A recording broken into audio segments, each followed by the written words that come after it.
Bonjour tout le monde. On va commencer cette conférence débat sur le mouvement social contre l'Arizona. Merci à toutes et tous de remplir cette salle. J'espère que vous êtes bien installés. Alors, vous n'êtes pas sans savoir que ça fait quelques mois qu'on a un nouveau gouvernement en Belgique, le gouvernement Arizona, qui est un gouvernement qui annonce et qui est déjà en train de mettre en place des attaques sociales d'une violence inouïe et extrême. Et donc, face à ça, évidemment, le mouvement social s'organise pour résister à ces politiques qui s'inscrivent d'ailleurs dans la droite ligne de la tendance à la droitisation et l'extrême droitisation à une échelle plus globale également. Et donc, c'était vraiment important pour nous aujourd'hui d'avoir un espace de débat et de discussion sur le mouvement social contre l'Arizona durant ce week-end.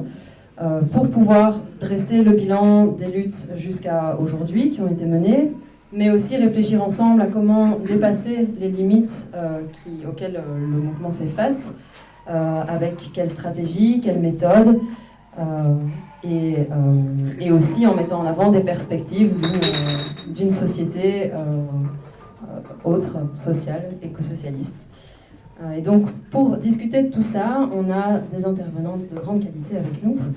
Je vais les laisser parler chacune à leur tour, et puis on aura un moment de discussion et de débat avec le public. Donc, si vous avez des questions, gardez-les bien en tête, ou si vous voulez réagir ou intervenir, il y a des compléments d'information.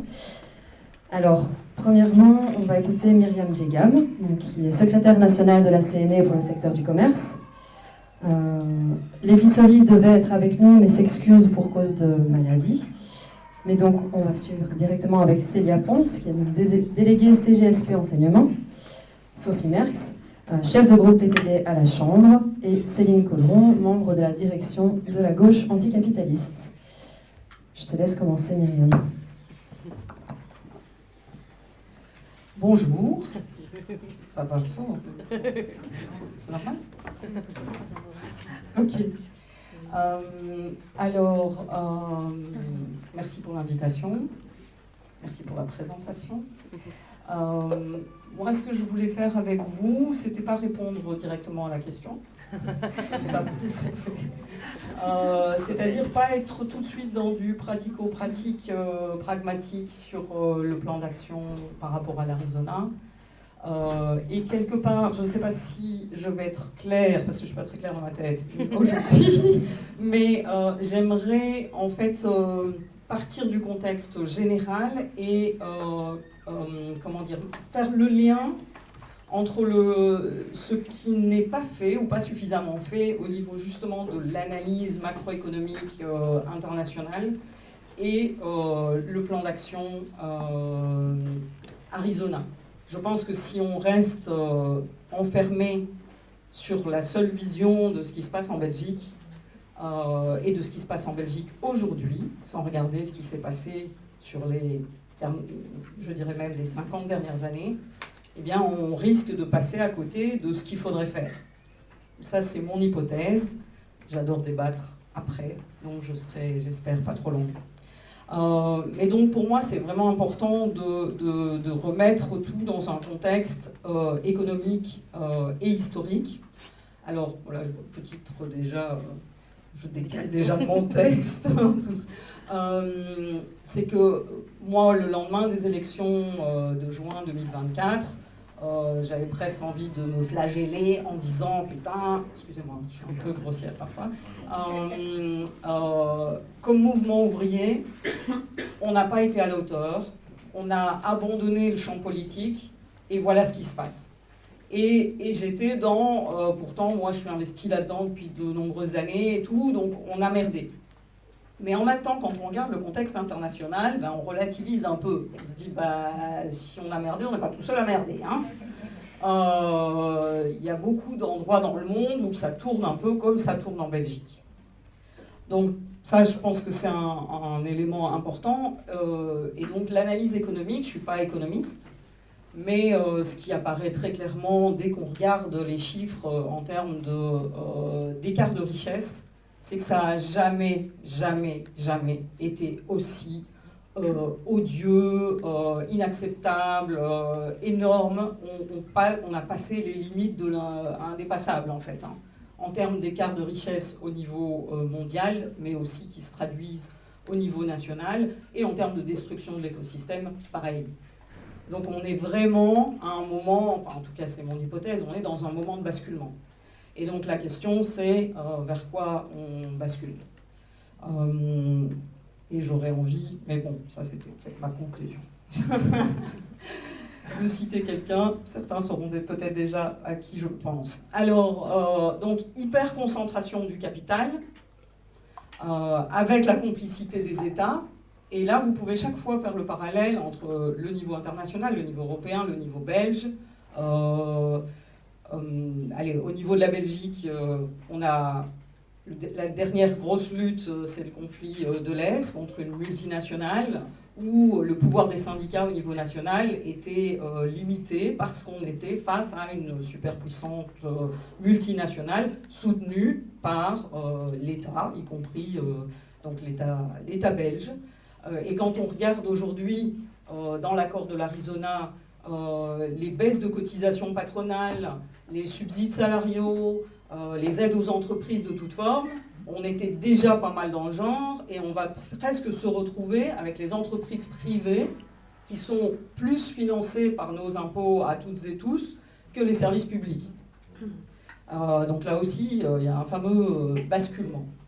Et le soutien des États au nom de la création complètement illusoire de l'emploi, le soutien des États aux entreprises. Et donc on est dans une période, pour moi, alors je ne sais pas, et peut-être que ça vaut la peine d'en débattre, est-ce qu'on est dans une période de crise du capitalisme ? En tout cas, moi, ce qui me semble, c'est qu'on est à la fin de quelque chose, et ce quelque chose, je le nommerai, sans être du tout une théoricienne, mais en tout cas la cohabitation entre la démocratie parlementaire et le capitalisme. Le capitalisme a été tellement loin, a tellement utilisé tout ce qu'il pouvait pour grossir, grandir et enrichir encore ceux qui s'enrichissent sur le dos des travailleurs et des travailleuses, qu'aujourd'hui, ils peuvent se permettre, y compris, de détruire la démocratie parlementaire. Hein. Voilà. Et donc, pour éviter toutes les résistances, parce qu'ils sont conscients qu'à cet écart de richesse crée aussi potentiellement des crises de surproduction. Donc on a des ultra-riches qui consomment des produits de luxe, et on a de plus en plus de travailleurs qui n'arrivent même plus à payer leur loyer. Si on regarde, donc moi je travaille dans le syndicat, mais je m'occupe du secteur du commerce. Quelles sont les enseignes aujourd'hui qui fonctionnent ? C'est les enseignes hard discount, pas chères. Et donc, j'ai encore vu hier un communiqué patronal qui dit « Ah, c'est super l'augmentation des 2 € de chèque repas, parce que les chèques repas, ils vont devoir les dépenser dans nos magasins. » Voilà, mais donc on en est là, avec un patronat qui maintient le blocage des salaires, mais qui se réjouit évidemment des chèques repas qui vont être dépensés dans les magasins. Donc 2 €, ça c'est important. Donc on arrive à un point de bascule par rapport à la logique même du capitalisme. S'il n'y a plus personne pour consommer, ou pas assez de consommateurs, il y a un moment où il y a un problème dans l'appareil, et par ailleurs la destruction de la planète. Et donc il faut diviser les travailleurs pour surtout pas qu'ils se rebellent, qu'ils résistent, qu'ils créent un front uni et combatif. Et donc on le fait assez facilement, c'est en attisant la haine. Je pense que s'il faut regarder les médias sociaux aujourd'hui en Belgique, mais je pense que c'est pareil ailleurs, il y a des propos qu'on ne lisait pas ou qu'on n'entendait pas, qui n'étaient pas autorisés, qui aujourd'hui ça se lâche, et c'est vraiment du vomi. Voilà. Et donc, du coup, tout ça attise des divisions entre les travailleurs, et malheureusement, ces divisions, elles percolent dans ce que j'aime encore appeler la classe ouvrière. Et donc là, on peut faire le constat à nouveau, de ce que je disais au début, de notre échec à nous, c'est-à-dire le combat des idées, la politisation, tout ça, et quand je dis on, c'est le mouvement ouvrier, ben, on a lâché parce que bon voilà, c'était un peu touchy de parler des migrants, c'était un peu touchy de parler des chômeurs. Ben, voilà le résultat. On n'a pas osé en parler. Ben, voilà le résultat. Maintenant, on attaque franchement les migrants, on attaque franchement les chômeurs et la classe ouvrière et pas à la hauteur, au rendez-vous en tout cas de la mobilisation nécessaire et de l'impact que ça aura notamment sur les travailleurs et les travailleuses à l'emploi. Et par ailleurs, moi c'est vraiment quelque chose qui me préoccupe depuis, je dirais, plus ou moins 2 ans, c'est je sens vraiment la préparation à la guerre mondiale. Il y a vraiment une préparation des esprits. Je ne sais pas si vous avez, j'imagine que vous avez entendu par rapport au défilé militaire en Chine. C'est fou, quoi. On ouvrait la radio, enfin, on en parlait tout le temps, quoi. Donc on est vraiment en train de nous montrer, regardez l'ennemi, regardez la nécessité de s'armer plus jusqu'aux dents. Et évidemment, vu qu'on est dans une période d'austérité, ben, il va falloir faire des sacrifices. Et donc ils sont très forts en termes de communication pour qu'on intègre la nécessité en fait de faire ceinture. Et alors j'atterris peut-être un peu au niveau, je ne suis pas encore sur l'Arizona, mais sur peut-être plus le niveau européen et le niveau belge, c'est que depuis la fin des 30 Glorieuses, on est sur une alternance entre la gauche et la droite social-démocrate. Et qu'est-ce qui s'est passé? Est-ce que l'une ou l'autre ont répondu vraiment aux besoins des travailleurs et des travailleuses? Et quand je dis travailleurs et travailleuses, je suppose que c'est acquis ici dans un auditoire comme ici. J'entends évidemment aussi les travailleurs sans emploi, les travailleurs sans papier, les étudiants, les pensionnés. Mais donc, qu'est-ce qui a été fait? Est-ce que leur situation s'est améliorée? Est-ce que le niveau de vie, la qualité de vie, si vous regardez par exemple l'évolution du temps de travail, on était sur une diminution continue, historique, et ben ça fait des années qu'en fait on est en train de reculer, donc de retravailler plus. Et ici, dans l'accord du gouvernement, il y a notamment un super projet de loi qui dit qu'ils veulent annualiser le temps de travail et que les personnes pourraient prester 50 heures semaine, 12 heures par jour. Voilà. Et alors, ils nous présentent tout ça comme la modernisation du droit du travail, mais en même temps, et j'ai plus de 2 minutes, donc je vais abréger, mais quand je disais une alternance gauche-droite, quand on regarde ceux qui ont commencé à s'attaquer aux chômeurs, c'était pas l'extrême droite, c'était pas la droite dure, c'était les socialistes. Enfin, soi-disant socialistes. Voilà. Et donc, on a habitué les gens, c'est 50 ans de travail et il faut faire marche arrière. Et donc, du coup, c'est pas en 2 mois, c'est pas en 3 mois. Il faut avoir conscience de ça et déjà, par exemple, remettre sur la table la question de la politisation, la question de l'éducation populaire, aller vers les travailleurs, discuter avec eux, les écouter sur la colère qu'ils ont, parce que colère il y a, et je pense que les 3-13 nous l'ont montré, vous voyez les 3-13, 13 décembre, 13 janvier, 13 février, on a eu chaque fois plus de monde, et surtout le 13 février, que ce qu'on attendait. Et donc il y a de la colère, mais contre qui? C'est ça le problème. Et contre quoi? Et donc là, il y a vraiment un travail très important à faire. Les syndicats, la réalité des syndicats aujourd'hui, c'est qu'ils représentent essentiellement les travailleurs avec des contrats fixes, les hommes blancs de plus de 45 ans. Et là, je défends les syndicats ont des instances démocratiques. Mais dans ces instances démocratiques ne sont pas les travailleurs précaires, ou en tout cas pas assez représentés. Et donc il y a tout un narratif en fait à reconstruire et tout un travail à revoir pour faire face à la peur. Les travailleurs ont peur, les travailleurs sont démoralisés parce qu'ils disent ok, on fait une manif et puis après il se passe quoi? Et donc il faut une perspective, il faut un plan d'action crescendo, il faut savoir ce qu'on veut. Qu'est-ce qu'on veut? Limiter les dégâts, ça moi je peux vous le dire. Et s'il y en a qui veulent après le débat, parce que c'est pas super intéressant, Mais depuis le début, entre l'accord du gouvernement et ce qui est en train de sortir, il y a des choses qui sont moins pires grâce aux mobilisations. Ok, mais c'est quand même un recul en arrière énorme par rapport au droit du travail et à ce qu'il était même il y a 2 ans, alors que c'était déjà pas un droit du travail extraordinaire. Voilà, donc est-ce qu'on ose dire que ce qu'on veut, c'est la chute du gouvernement ? Et si on ose le dire, la question suivante, c'est oui, mais pour quel autre gouvernement ? Donc le problème, c'est qu'on n'a pas eu ces discussions-là. Et donc certains disent oui, mais tant qu'on n'a pas fait tout ce travail d'éducation populaire, nos affiliés, parfois même nos délégués qui ont voté pour le MR, en fait, ils cherchent une solution par rapport à une situation de vie qui se dégrade. Ça, c'est pas nouveau, mais on est quand même là. Enfin, moi, je suis la première génération où mes enfants vivront moins bien que moi. Voilà. Et donc, du coup, comment est-ce qu'on redonne espoir ?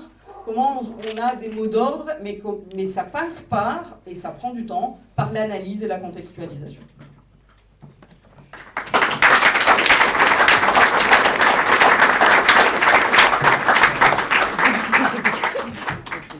J'y vais directement.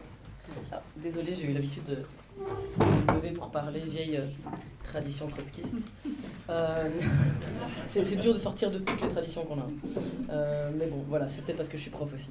Donc merci déjà pour l'invitation, merci pour l'organisation de ce week-end. Vous n'aviez pas besoin que je vous remercie, mais bon, voilà.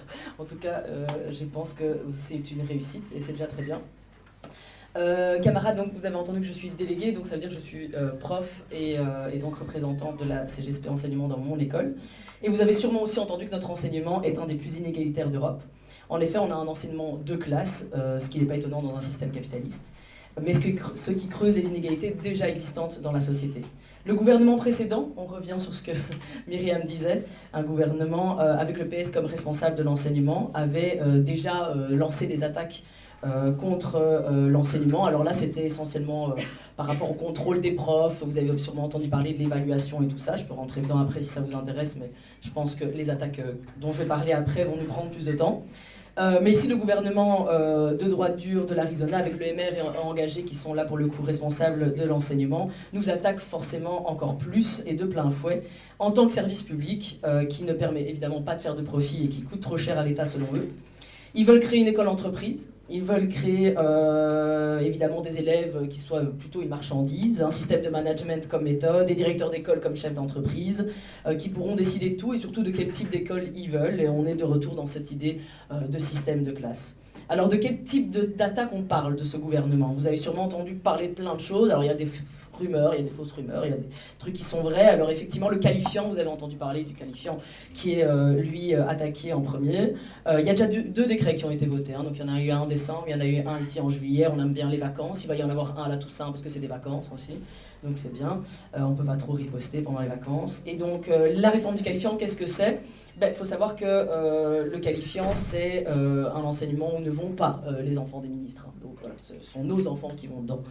Donc c'est important de le savoir aussi. La plus grosse école à Bruxelles, donc Arts et Métiers, je ne sais pas si vous voyez où elle est, sur le boulevard, je ne sais plus comment il s'appelle celui-là. L'école Arts et Métiers de Bruxelles, qui est le plus gros, voilà, c'est un indice socio-économique de 1 sur 20.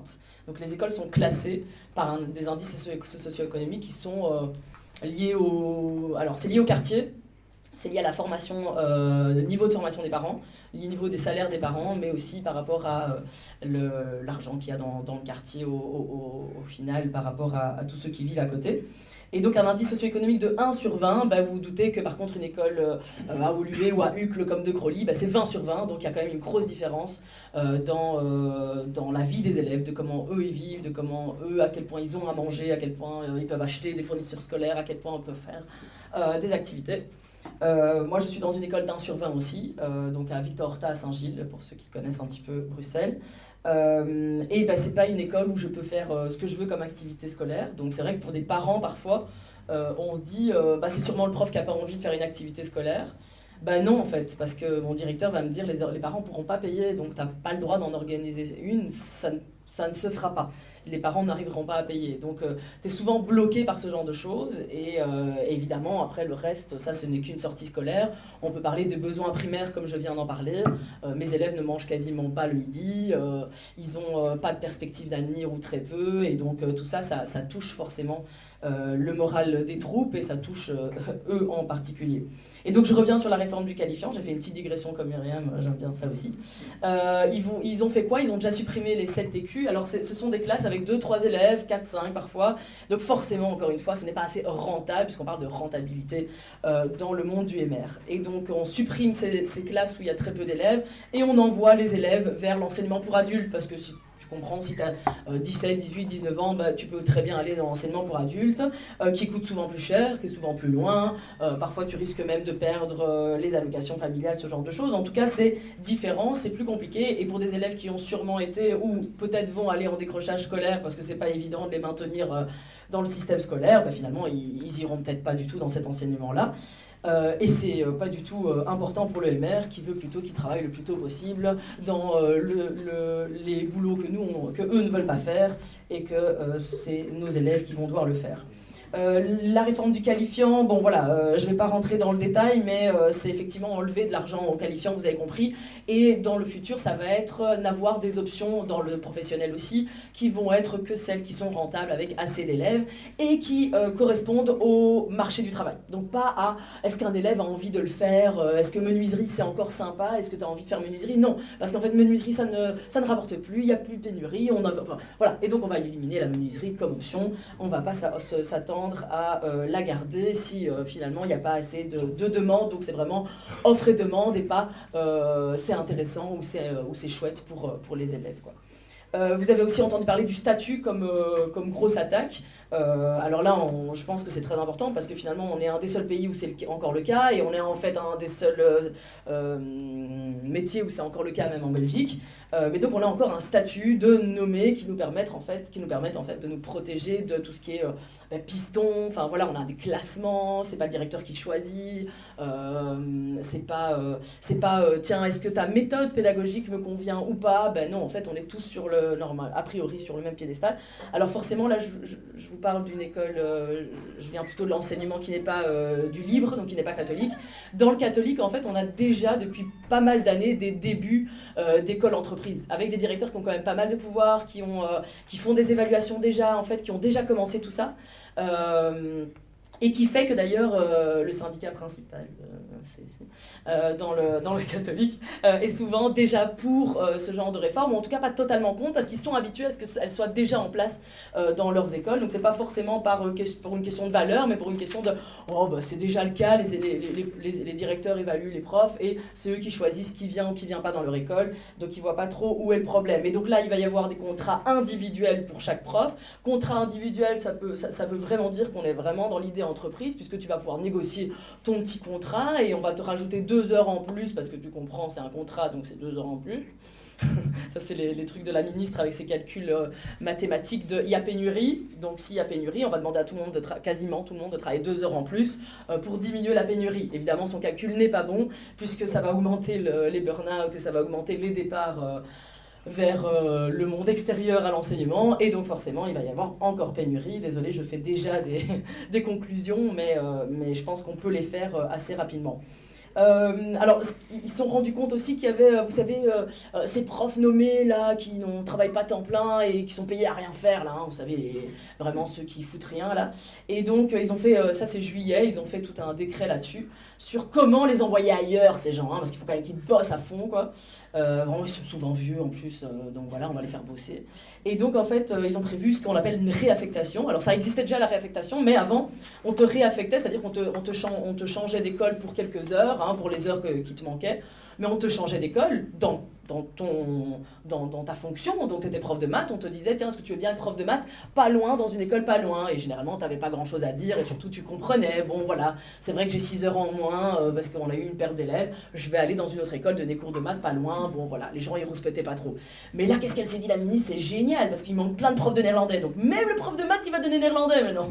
Et donc elle va jusque là, et donc ils ont tout élargi, c'est-à-dire qu'avant tu pouvais être réaffecté seulement près de chez toi, maintenant c'est c'est 25-30 km. Avant, tu ne pouvais être que dans ta matière. Maintenant, bon, allez, on va aller plus loin. Et peut-être même que si t'es prof, tu pourrais peut-être être éduc. C'est plus ou moins la même chose. Hein. Ouvrier, bah, le temps qu'on y est.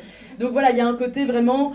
Il y a pénurie, on va faire tout ce qu'on peut pour mettre n'importe qui devant une classe. Et c'est vraiment ça l'idée, et elle le dit clairement. On veut quelqu'un devant chaque élève. Enfin, devant chaque classe, devant les élèves. Donc elle dit quelqu'un. Elle dit pas quelqu'un qui va bien, quelqu'un qui est formé, elle dit pas quelqu'un qui est formé dans la matière, elle dit quelqu'un. Et donc c'est là tout le problème, puisque du coup il y a la question de l'enseignement de qualité ou pas. Et donc c'est vrai que dans les tracts, dans les manifs, on a beaucoup parlé de cet enseignement de qualité, et je pense que c'est quelque chose qui n'est pas toujours bien expliqué aux parents, qu'est-ce qu'on veut dire par là, parce que même un enseignant qui est formé, c'est pas forcément un enseignant de qualité, mais c'est aussi un enseignant qui va bien, qui a des bonnes conditions de travail, effectivement, et qui puisse du coup faire ce qu'il peut avec ce qu'on n'a pas. Dans les réformes qui arrivent, il y a des attaques sur la gratuité, vous avez peut-être entendu parler de ça. Alors, je sais pas, est-ce qu'il y en a qui sont parents ici? Est-ce qu'il y en a qui peuvent lever la main pour dire qu'ils sont parents? Ouais, voilà. Alors, est-ce que vous avez déjà payé quelque chose pour l'école? Le relever la main, si c'est le cas. Voilà, évidemment, tout le monde, quasiment. Donc, l'enseignement n'est pas gratuit. Bon, en tout cas, moi, je l'ai jamais connu gratuit. Donc, c'est une fausse gratuité déjà qui n'existait pas. Hein, parce que finalement, le PS avait commencé à mettre en place ce truc de... Les fournitures scolaires vont être données aux petits, et donc ils avaient commencé comme ça avec les maternelles, première, deuxième, troisième primaire, fournitures scolaires. Mais donc tu devais apporter la trousse, tu devais apporter le cartable, tu devais payer les sorties scolaires, tu devais payer la cantine, tu devais payer le truc où on te dit est-ce que tu viens reprendre ton enfant le midi ou est-ce qu'il peut manger ses tartines à l'école? Ah mais tartines à l'école, faut payer alors. Trop bizarre. Vous avez déjà entendu parler de cette garderie le midi.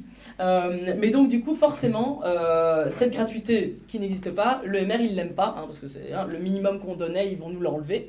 Et donc ça, évidemment, il l'attaque aussi. Vous avez entendu parler, c'est le petit truc que je vais dire sur les enseignements du supérieur, je suis désolée, je vais pas trop en parler, mais donc il y a le Minerval pour les étudiants étrangers qui a doublé, donc évidemment on sait qui on attaque.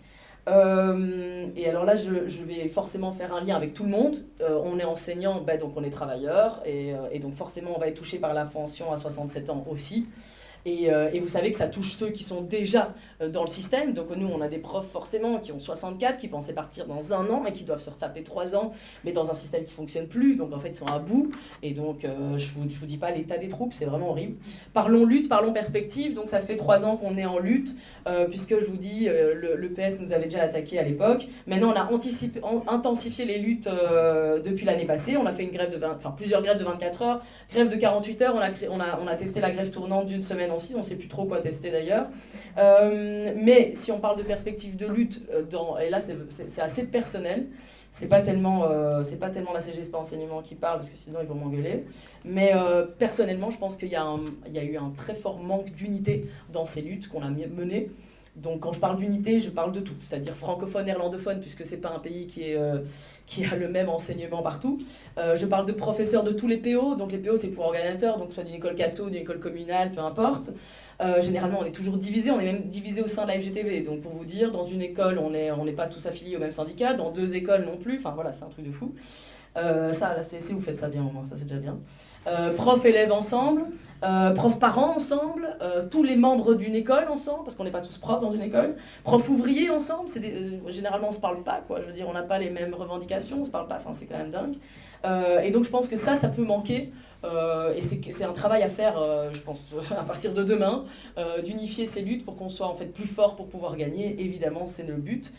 Ici, on va tout donner pour participer le 14 octobre en nombre, pour être le plus fort. Comme je vous ai dit, à la Toussaint, il va y avoir des attaques sur les fameux 300 millions qu'ils veulent trouver comme coupe budgétaire. Donc on sait qu'à la Toussaint va arriver des grosses claques. Alors on ne sait pas trop ce qu'ils peuvent nous enlever plus, mais sûrement des chaises, des toilettes, des trucs, voilà, ce qui nous reste, quoi.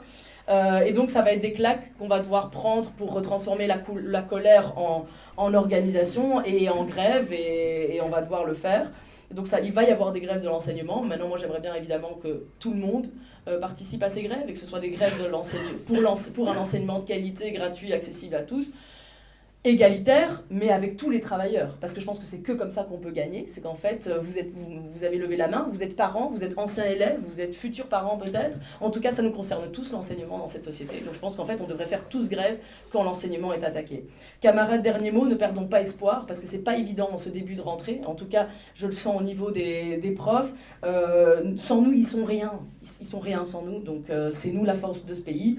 On va gagner. Il faut rien lâcher. Ce gouvernement va tomber. Ce gouvernement doit tomber. Organisons-nous tous ensemble pour y arriver. Merci.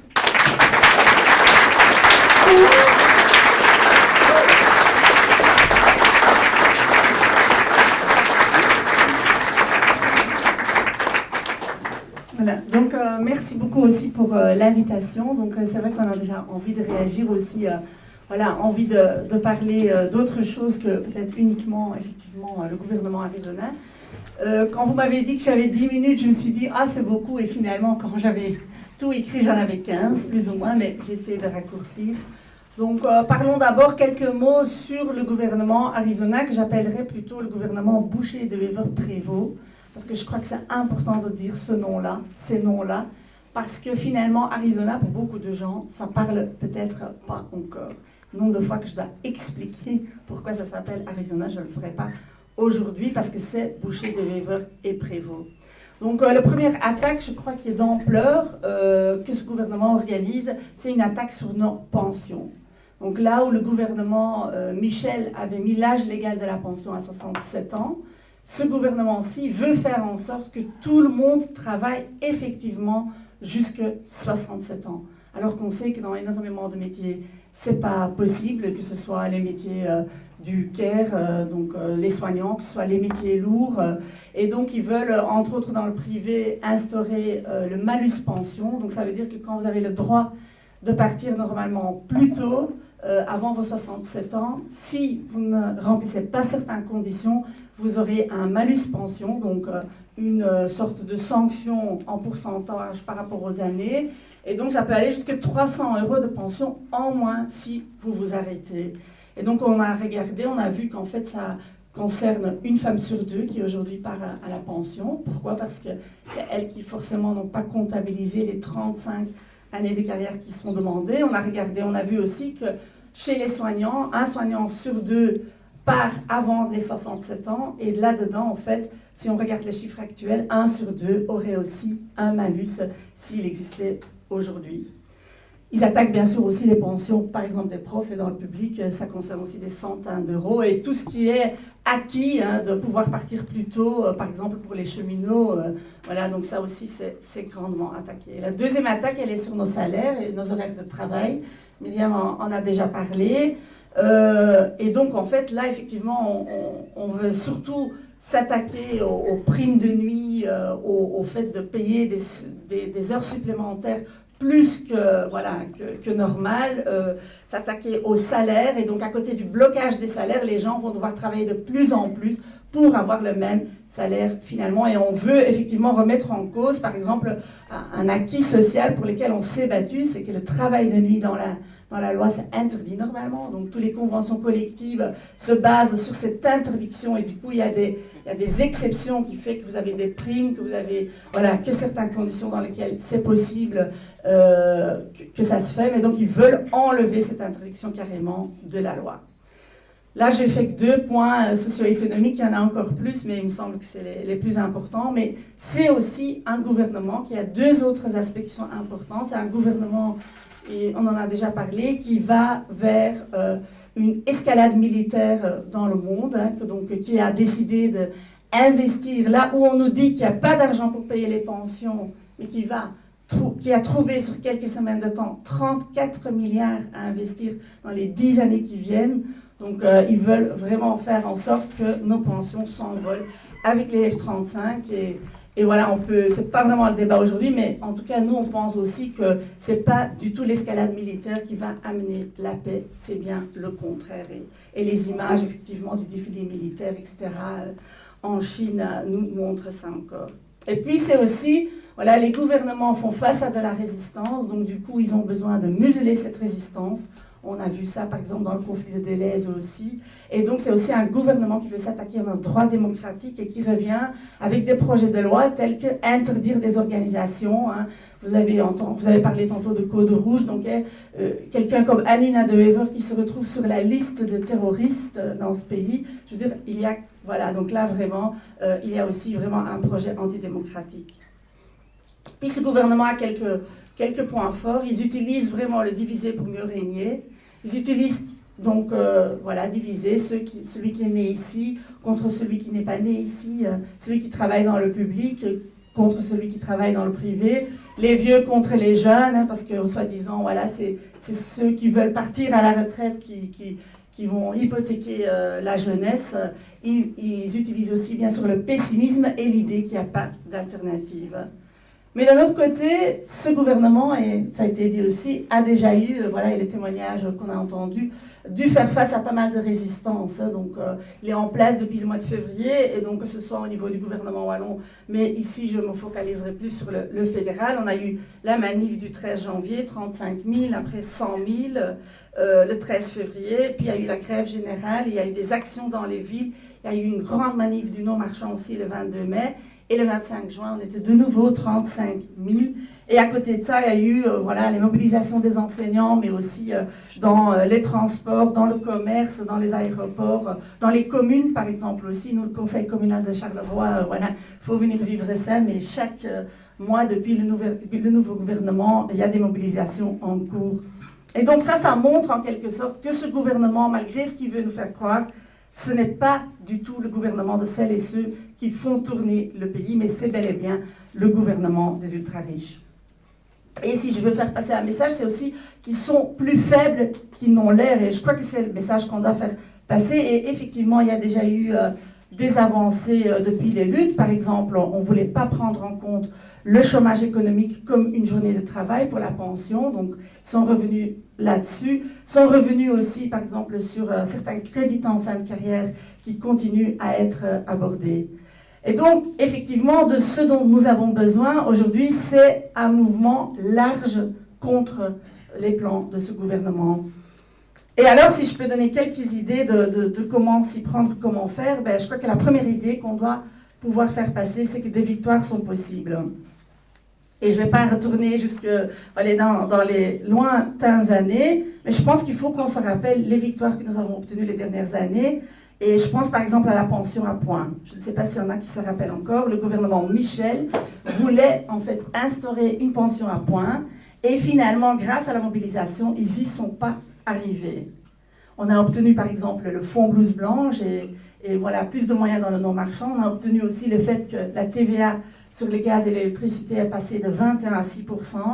On a pu faire en sorte que le décret paysage,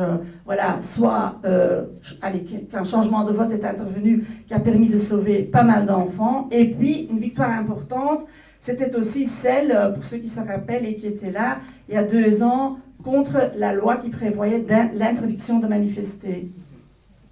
Et si je veux faire passer aussi quelque chose, c'est qu'il n'est pas trop tard. La loi interdiction de manifester, je ne sais pas s'il y en a ici qui se rappellent de ça, ils peuvent lever la main. Donc oui, ok, ça c'est bon. Et en fait, cette loi-là, elle a été votée 2 fois au Parlement, 2 fois en commission, mais elle n'a jamais passé la plénière, parce que la mobilisation a continué. Et on a obtenu finalement cette victoire. Et ici aussi, s'il y a un truc très grave qui a déjà été voté, c'est effectivement l'exclusion des chômeurs. Ça a été voté donc au mois de juillet, ça commencera au 1er janvier. Mais pour le reste, toutes les attaques sur les pensions, les grosses attaques sur les horaires de travail, etc., ne sont pas encore votées. Et ça, c'est le message aussi que nous devons faire passer. Il y a tout à fait moyen encore de bloquer ça. Ce dont nous aurons besoin, et on essaie aussi d'apprendre des luttes qu'on a gagnées, entre autres l'interdiction de manifester, c'était vraiment quelque chose, jusqu'au dernier moment, on ne savait pas si on allait gagner ça ou pas. Moi, je l'ai vécu, aussi vraiment, c'était ma première mandature au Parlement. Et si on a gagné ça, c'était aussi parce qu'il y avait non seulement les syndicats qui étaient là, et ils sont vraiment essentiels, et j'ai énormément de respect pour le travail des syndicats dans les entreprises, les délégués qui font un travail de mobilisation, aussi de conscientisation tous les jours, mais ça a été aussi possible parce qu'on avait un front plus large que ça. Il y avait par exemple des juristes qui se sont mobilisés par rapport aux droits démocratiques. Il y avait Amnesty International, il y avait la Ligue des droits humains, il y avait Greenpeace qui était là. Et c'est ça aussi qui a été la force. Et aujourd'hui, je crois que c'est ça aussi qui est devant nous. C'est que non seulement nous devons effectivement nous mobiliser avec les syndicats, mais aussi avec les parents, dont on en parlait par exemple pour l'enseignement, mais aussi le mouvement pour la paix, pour la Palestine. Donc il y a un lien bien sûr entre le génocide en cours, le contexte géostratégique et mondial, et effectivement le gouvernement que nous avons aujourd'hui qui veut faire de l'austérité sur les gens. Nous avons besoin aussi de réunir les gens qui s'inquiètent effectivement des droits démocratiques, comme entre autres la Ligue des droits humains, etc.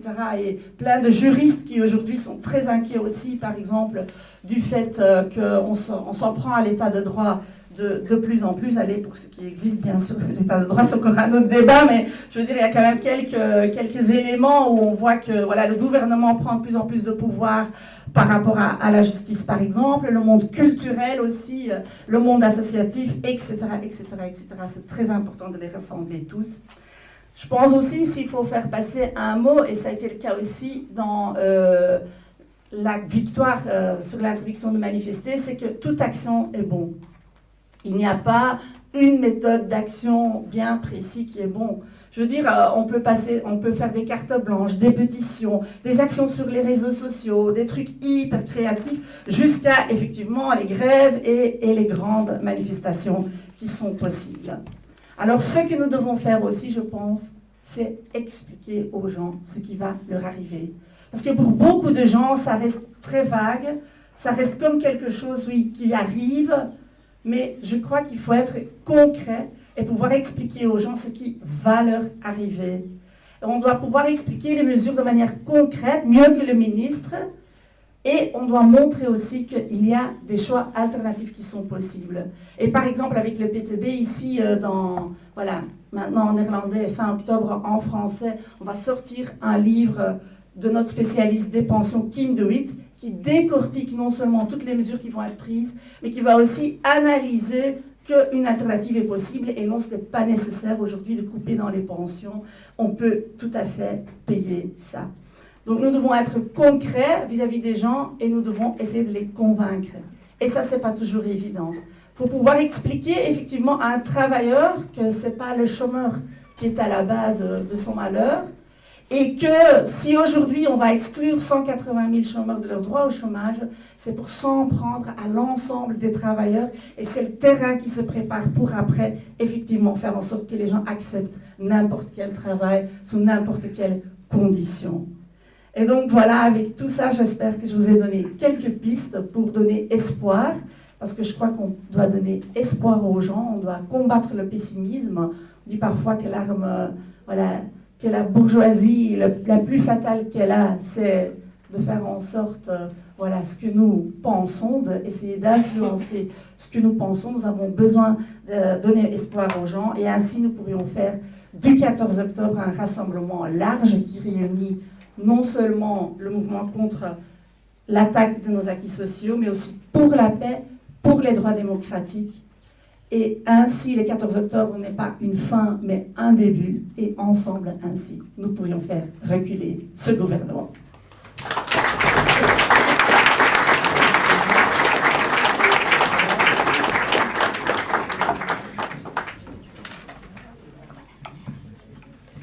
Bonjour camarades. Alors, comme Myriam, je voulais commencer par prendre un petit peu de recul. Et je fais appel aux têtes grises ici que je vois, pas mal, parce que les gens qui étaient conscients en 2000, il y en a dans la salle, je le sais bien. En 2000, rappelez-vous, il y avait George W. Bush qui est arrivé comme maître du monde. Et tout le monde se disait, purée, ça peut jamais être pire que ce taré. Alors maintenant, on a Trump, on a Poutine, on a Netanyahou, on a une bonne brochette bien faisandée de Pontaré partout.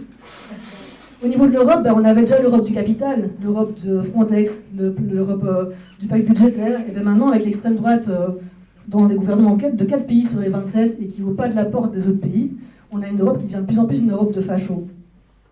Et en Belgique, en 2014, on avait l'autre là, le Michel, là, quand on dit Michel dégage parce qu'on a un gouvernement 100% à droite. Ben ouais, c'était vrai. Sauf que maintenant, on a un gouvernement 100% à droite, puissance 10.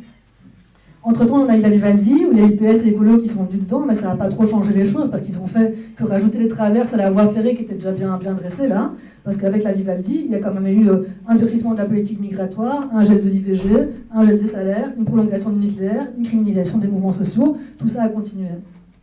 Et donc avec l'Arizona maintenant, et les autres gouvernements de droite qu'on a dans les entités fédérées, on n'a qu'un avant-goût de ce qui va nous tomber sur la tronche.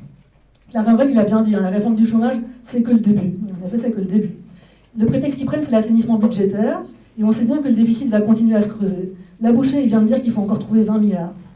Il n'arrête pas de dire en même temps qu'il faut diminuer les impôts, parce que ça attire les investisseurs, donc il faut continuer aussi à diminuer les impôts. Donc le déficit se creuse. En même temps, il y a aussi les intérêts de la dette à payer, il y a aussi de l'argent à mettre dans la défense, on a dit. Et donc on voit bien que le basculement qu'on connaît en Belgique aujourd'hui, il est indissociable du basculement qu'on connaît au niveau mondial. Et donc ce basculement, il inclut aussi la menace militaire. Donc évidemment on est tous d'accord ici pour s'opposer au plan Réarme Europe, ça c'est évident, pour s'opposer au refinancement de l'appareil répressif de l'État, de l'armée aussi. Mais nous on dit qu'on doit se poser cette question de la défense et de la sécurité pour nous, pour les travailleurs et les travailleuses de Belgique et d'Europe. Parce que cette question, elle se pose aujourd'hui avec force et avec un gros danger qui nous plane au-dessus de nous. On a quand même l'extrême droite qui est là, la droite dure, il y a l'OTAN. On ne peut pas laisser les questions de défense et de sécurité aux mains de ces gens-là, on sait bien ce que ça donne. Il faut qu'on s'en empare. Alors je ne sais pas comment on va trouver une solution de ça, mais il faut qu'on arrive à réfléchir à qu'est-ce qu'on fait de ça, pour pouvoir mettre en place un système qui défende nos droits à nous. De dire que la seule défense des populations, c'est une défense qui va dans le sens de la défense de nos intérêts, de nos droits sociaux, des intérêts de notre classe, de nos droits sociaux, de nos droits démocratiques et de la planète. C'est cette défense-là qu'on doit défendre, justement. Et donc on doit reprendre ce débat dans nos mains pour que ça aille dans ce sens-là, sinon ça ne va pas se tourner dans le bon sens, on le sait bien où ça va aller. La question, elle est toujours la même en fait. La question c'est, où est-ce qu'on va chercher l'argent, comment on le fait, et si, une fois qu'on a l'argent, comment on gère cet argent-là? Comment on fait pour mettre en place une planification démocratique des finances, en fait, des investissements publics, pour les investir vers les vrais besoins sociaux et environnementaux? Alors, la défense de l'intérêt de classe, aujourd'hui, plus que jamais, elle passe par une solidarité internationaliste. C'est évident avec le contexte qu'on connaît, notamment en Ukraine. On ne peut pas non plus faire l'impasse là-dessus. On doit réfléchir à quelle solidarité concrète on développe avec les peuples qui sont opprimés, les peuples qui sont sous occupation. La Palestine, l'Ukraine et bien d'autres aussi. Comment on fait pour défendre le droit à l'autodétermination des peuples partout dans le monde, concrètement?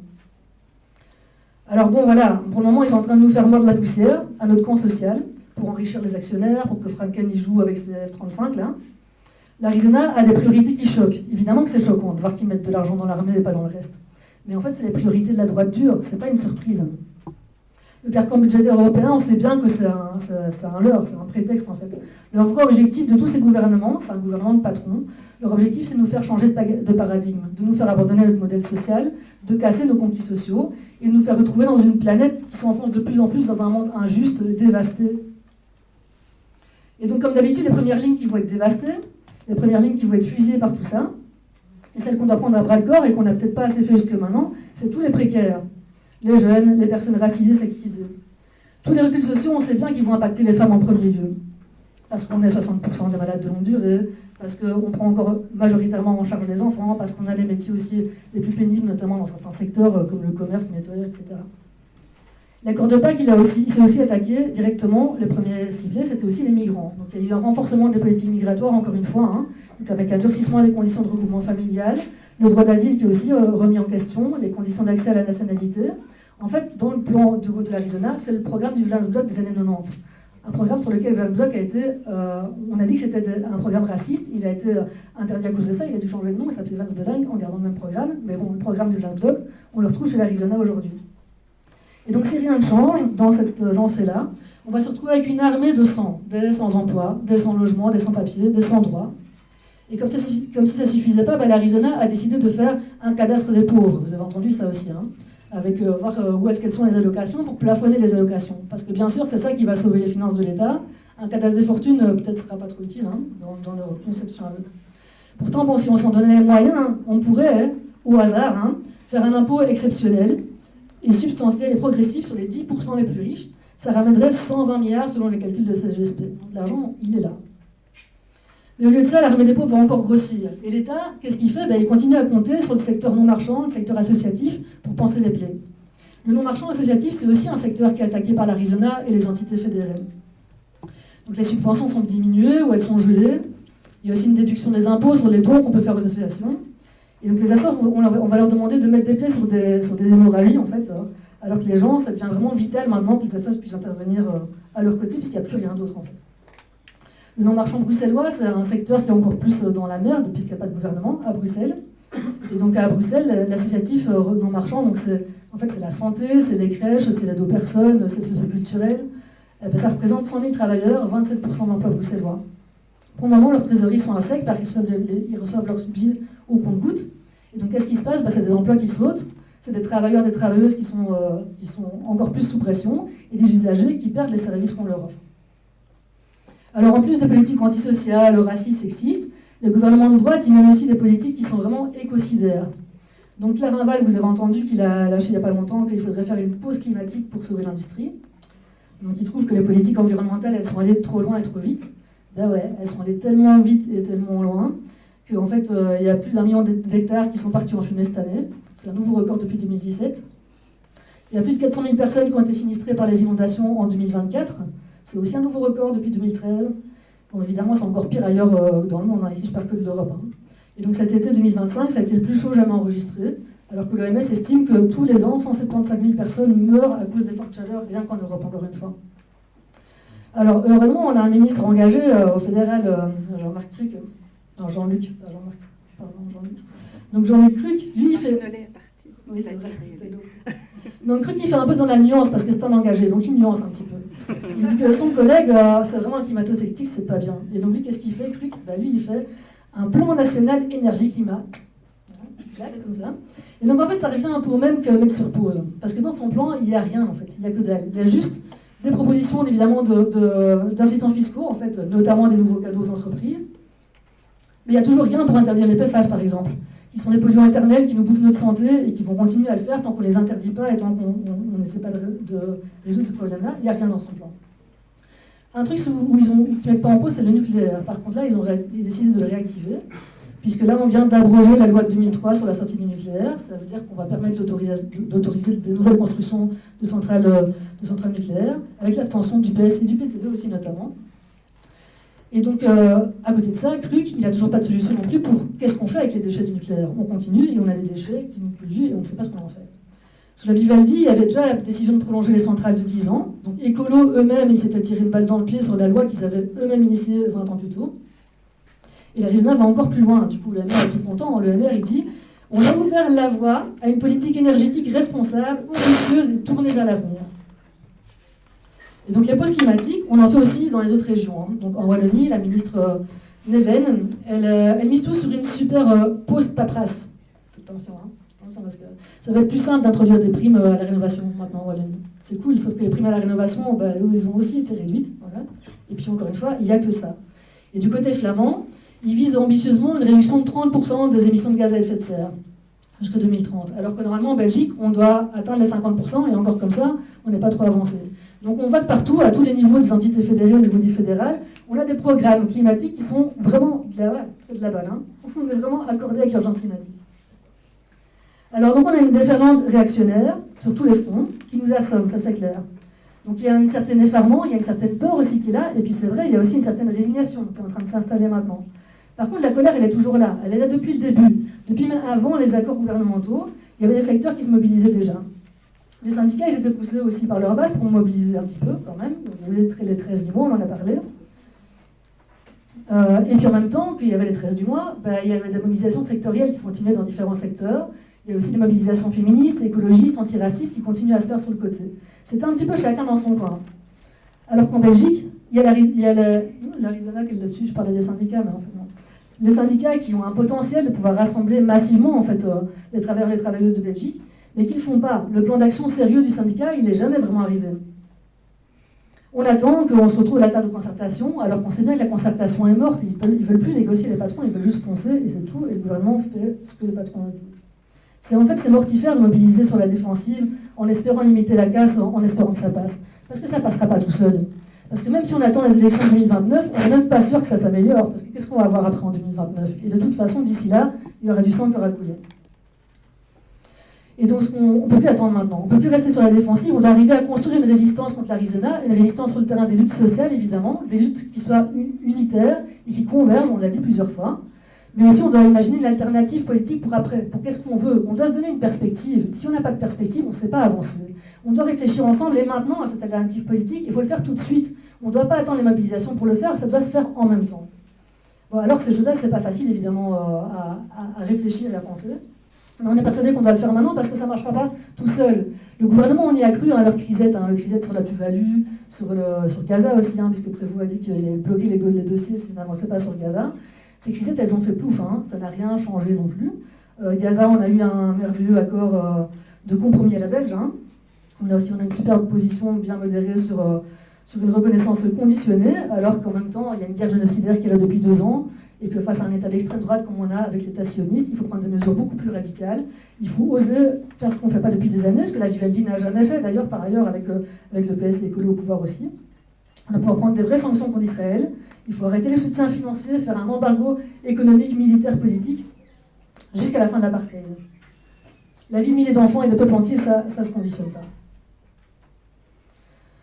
Alors, donc, toutes les autres petites concessions que l'Arizona a fait avec Gaza, les plus-values, la taxe sur les plus-values, les petites aides au CPS, tout ça, c'est pas tombé du ciel non plus, c'est arrivé en fait parce qu'on a fait des grèves, qu'on a fait des occupations, qu'on a fait des mobilisations, qu'on s'est retrouvés à des centaines de milliers dans la rue tous ensemble. Et donc on peut s'appuyer aussi sur une opposition au Parlement, parce que c'est vrai que dans le Parlement, il y a une opposition de gauche. Bon, alors, c'est quoi cette opposition? Mais non, je vais déjà entendu parler, oui, vous êtes là. Mais non, mais sérieusement. Mais le PS et l'écolo sont dans l'opposition, et donc eux, ils ressortent leur cap de Robin des Bois. Ils attendent les élections de 2029, parce qu'ils pensent qu'ils vont pouvoir revenir comme grands vainqueurs là-dedans, mais bon, tant qu'ils n'ont pas opéré une vraie rupture, ce qu'ils n'ont pas démontré sous la Vivaldi, s'ils veulent refaire la Vivaldi, ça ne marchera pas. Et le Vivaldi bis, ça ne nous aidera pas. Et donc c'est clair, donc je t'ai dit que j'étais gentille, que la seule vraie opposition, c'est le PTB qui l'incarne aujourd'hui. Le PTB a une réelle responsabilité dans l'opposition parlementaire aujourd'hui, pour pouvoir donner un espoir justement à cette gauche de contestation, cette gauche de rupture qu'il y a dans les rues. Et donc nous, ce qu'on appelle maintenant, c'est de faire l'unité de la gauche, en fait, dans les mouvements sociaux et dans la résistance, comme on a essayé de le faire avec Commune Colère, comme il faut continuer à le faire et continuer à amplifier sur tous les fronts, y compris en reliant les luttes flamandes et les luttes francophones. Mais on voit aussi qu'on pensait à une alternative politique avec le PTB et avec les autres forces sociales, parce que c'est très important aussi de joindre à ça les mouvements syndicaux, les mouvements féministes, les mouvements écologistes, les mouvements antiracistes, pour avoir tous les points de vue et tous les fronts de résistance qui se rassemblent, pour imaginer un programme de rupture anticapitaliste qui nous donne une perspective et qu'on sache pourquoi on se bat. C'est pas seulement se battre ensemble dans la rue, dans les luttes, parce qu'il faut le faire, mais il faut aussi qu'on ait une perspective et qu'on sache pourquoi on se bat. Et c'est dans ce sens-là qu'on a lancé, il n'y a pas longtemps, une lettre ouverte aux syndicats et aux mouvements sociaux pour réfléchir ensemble. Donc rassemblons-nous pour lutter ensemble et pour ouvrir cette perspective vers un autre avenir. Et donc on se retrouvera ensemble et nombreux, j'espère, demain contre le génocide qui se passe à Gaza. Le 24 septembre à Namur pour des emplois de qualité quand même. Le 5 octobre, il y a la marche climat. Et puis le 14 octobre, on va faire péter le chiffre de 100 000 personnes parce qu'à chaque fois, on dépasse les quotas qu'ils avaient prévus. Donc il faut qu'on dépasse les 100 000 quand même. Le 14 octobre, pour que ça soit le premier jour de la relance de la résistance.